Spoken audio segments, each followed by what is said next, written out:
Anda bersama Brother Fai di channel Malam Mistik, sebuah rancangan audio dan video cerita seram dan mistik. Semoga anda semua terhibur.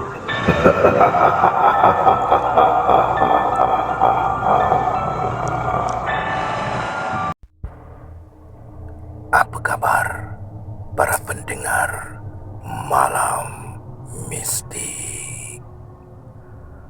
Pada malam ini, Brother Fai akan kongsikan kepada anda kisah yang datangnya daripada Calvin Lee.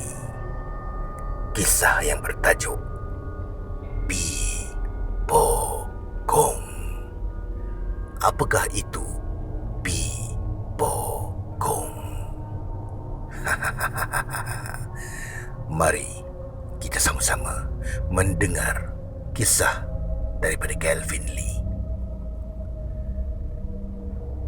Kisah ini menceritakan semula tentang pengalaman seorang Sami Thailand bertemu dengan hantu Pi Po Gong dalam nama Thailand yang bermaksud pocong semasa kunjungan di Malaysia. Sami yang dimaksudkan ialah Luang Po Mun. Luang Po bermaksud guru dan Mun merupakan namanya. Beliau agak terkenal dan juga azimat perlindungan yang dibuat beliau pernah berlakunya banyak perkara mistik supaya melindungi pemakai azimatnya. Pengalaman ini berlaku apabila LP Mun dia berjalan melalui kawasan hutan di sekeliling sebelum tiba ke tempat tujuannya. Dan apabila tiba waktu malam, semasa beliau berjalan di dalam hutan, dari jauh beliau ternampak satu pokok besar.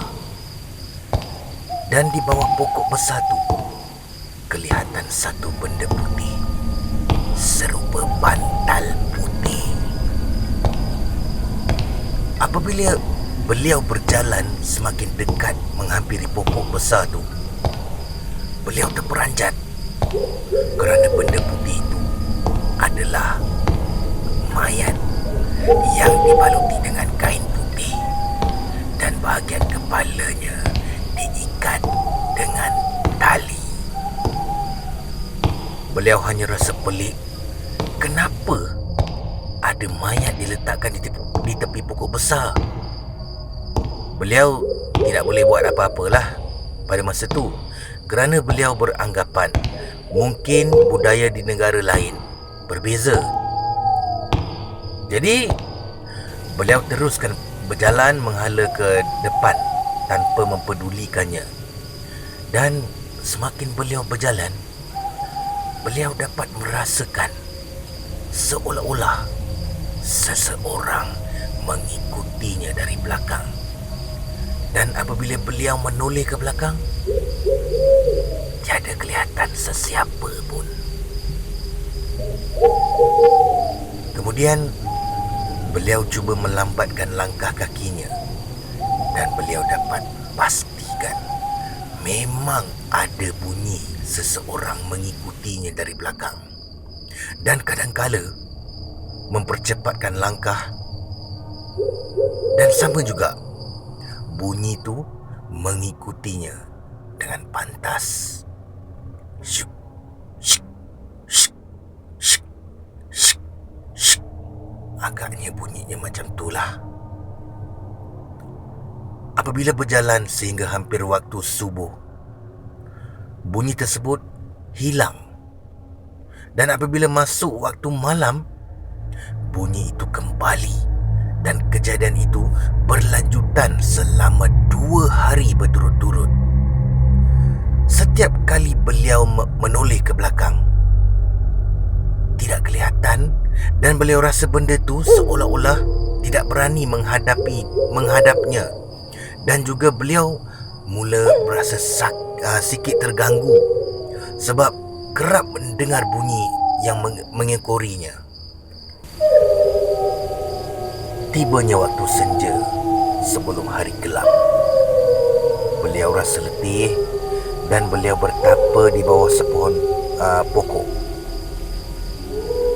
Semasa beliau bertapa, beliau dapat merasakan seseorang melompat ulang-alik di sekelilingnya. Maka beliau pun berkata, "Kamu tidak boleh asyik mengekori saya kerana saya juga mempunyai urusan sendiri. Dan jikalau kamu hendak saya menolong kamu, saya juga akan menolong sedaya upaya. Tetapi janganlah kamu menyembunyikan diri. Sedangkan kamu dah 2 hari mengekori saya.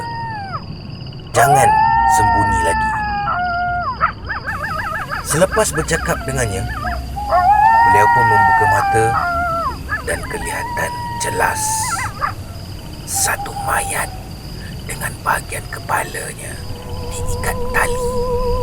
Lubang hidungnya disumbat dengan kapas putih dan matanya terbeliak besar dengan keadaan bau mayat yang sangat busuk sedang memandang beliau. Beliau kemudian menghulurkan tapak tangan, menyentuhi dahi mayat tersebut dan memberitahunya akan mendoakannya supaya tidak lagi sengsara. Selepas membaca doa dari beliau, ikatan di kepalanya mula longgar dan perlahan-lahan mayat itu lesap dari pandangan. Beliau kemudian sambungkan perjalanannya dan akhirnya apabila sampai ke tempat tujuannya, beliau menceritakan semula kejadian ini kepada petapa di Malaysia. Dan barulah beliau tahu bahawa namanya Pocong ataupun Pi Bokong dalam masyarakat Thailand. Kisah ini pernah dicatatkan di dalam perjalanan hidup Luang Po Mun, dan Luang Po Mun meninggal dunia pada tahun 2003 pada umur 109 tahun. Mayatnya ditempatkan di dalam keranda kaca di dalam kuil Wat Banjan Sikaket, Thailand. Sekian daripada Kelvin Lee. Terima kasih, Brother Fai. Peace now.